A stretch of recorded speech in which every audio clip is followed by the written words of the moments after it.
తానొకటి తలిస్తే దైవం మరొకటి తలచిందన్నట్లుగా తయారైందట తెలంగాణ కాంగ్రెస్ పరిస్థితి. గులాబీ బాస్ను ఇరుకున పెట్టామని సంబరపడేలోపు తమ అగ్రనేతలకు ఉచ్చు బిగుసుకోవడంతో ఏం చేయాలో పాలుపోవడం లేదట. కక్కలేక మింగలేక అవస్థలు పడుతున్నారట తెలంగాణ అస్తం నేతలు. ఇంతకు తెలంగాణ కాంగ్రెస్ నేతలు అనుకున్నదేమిటి, అయ్యిందేమిటి? టీ కాంగ్రెస్ నేతలను ఇరకాటంలో పడేసిన అంశమేమిటి? Watch the story.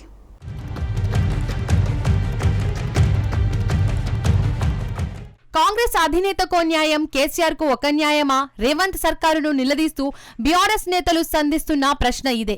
బీఆర్ఎస్ నేతలే కాదు, ప్రస్తుతం సోషల్ మీడియాలో అందరూ వ్యక్తం చేస్తున్న అనుమానానికి సమాధానం చెప్పలేక తెలంగాణ కాంగ్రెస్ నేతలు డిఫెన్స్ లో పడిపోయారు. ఇంతకీ కాంగ్రెస్ నేతలను ఇరకాటంలో పడేసిన అంశం ఏంటంటే, కాళేశ్వరం ప్రాజెక్టులో అవకతవకలు జరిగాయన్న ఆరోపణలపై విచారణ జరుపుతున్న పీసీ ఘోష్ కమిషన్ మాజీ సీఎం కేసీఆర్ తో పాటు మాజీ మంత్రులు హరీష్ రావు, ఈటెల రాజేంద్రలకు నోటీసులు పంపింది. వీరంతా కమిషన్ ఎదుట హాజరై తమ వాంగ్మూలాన్ని నమోదు చేయాలన్నది ఈ నోటీసు సారాంశం. పీసీ ఘోష్ కమిషన్ నోటీసులు పంపడంతో కేసీఆర్ బ్యాచ్ అడ్డంగా బుక్ అయిపోయిందని తెలంగాణ కాంగ్రెస్ నేతలు చంకలు గుద్దుకున్నారు.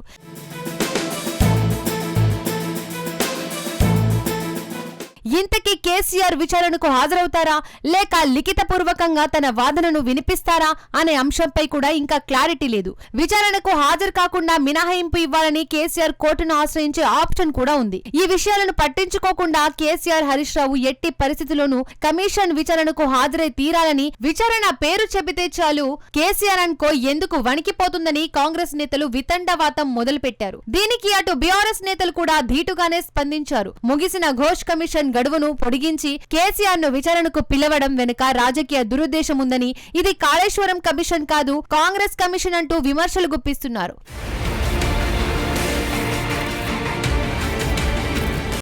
కేసీఆర్ పై కక్ష సాధించడానికే రేవంత్ సర్కార్ విచారణ కమిషన్లను ఏర్పాటు చేసిందన్న వాదనపై కాంగ్రెస్ నేతలు స్పందిస్తూ చట్టానికి ఎవరు అతీతులు కాదని, తప్పు చేస్తే శిక్షను అనుభవించక తప్పదంటూ పంచ్ డైలాగులు విసిరారు. కానీ 24 గంటలు తిరక్క ముందే కాంగ్రెస్ నెత్తిన పిడుగుపడే వార్త వచ్చింది.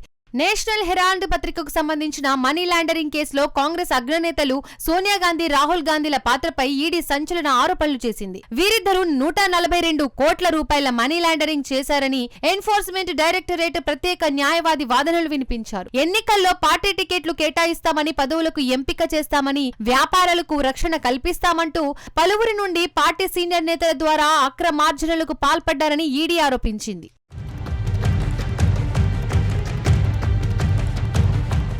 నేషనల్ హెరాల్డ్ వ్యవహారంలో సోనియా, రాహుల్ గాంధీ అక్రమ మార్గంలో ఆదాయం సంపాదించినట్లు పరిగణించాలని ప్రత్యేక న్యాయవాది వాదించారు. కాంగ్రెస్ పార్టీకి ప్రజలిచ్చిన విరాళాలను ప్రైవేటు ఆస్తులుగా మలుచుకునేందుకు యంగ్ ఇండియన్ కంపెనీని ఏర్పాటు చేశారని, నిజానికి అదో మోసపూరిత కంపెనీ అని పేర్కొన్నారు.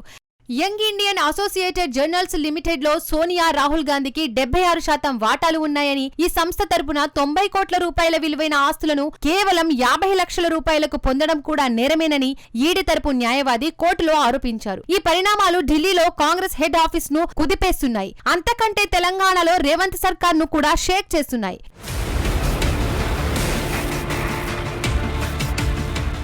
కేసీఆర్ ను కాళేశ్వరం కమిషన్ విషయంలో ఇరికించామని రేవంత్ టీం సంబరపడుతోంది. సరిగ్గా ఇదే సమయంలో సోనియా గాంధీ, రాహుల్ గాంధీలకు ఈడీ ఉచ్చు బిగించడంతో తెలంగాణ కాంగ్రెస్ నేతలు మింగలేక కక్కలేక ఇబ్బంది పడుతున్నారు. చట్టానికి కేసీఆర్ అతీతం కాదన్నప్పుడు మరి సోనియా, రాహుల్ అతిథుల వారి పేర్లను ఈడీ ఛార్జ్ షీట్ లో చేరిస్తే కాంగ్రెస్ నేతలు, మంత్రులు హైదరాబాద్ లో ఎందుకు ధర్నా చేశారని గులాబీ నేతలు వేసే ప్రశ్నలకు హస్తం పార్టీ నేతల వద్ద సమాధానం లేదు. ఎందుకంటే సోనియా, రాహుల్ పై మోడీ సర్కారు అనుసరిస్తున్న వైఖరి ప్రతీకారం. ఇక్కడ కేసీఆర్ పై విచారణ కమిషన్ వేయడం ధర్మబద్ధం. ఇది పొంతనలేని మాటలతో కాంగ్రెస్ నేతలు చేస్తున్న వితండ వాదం.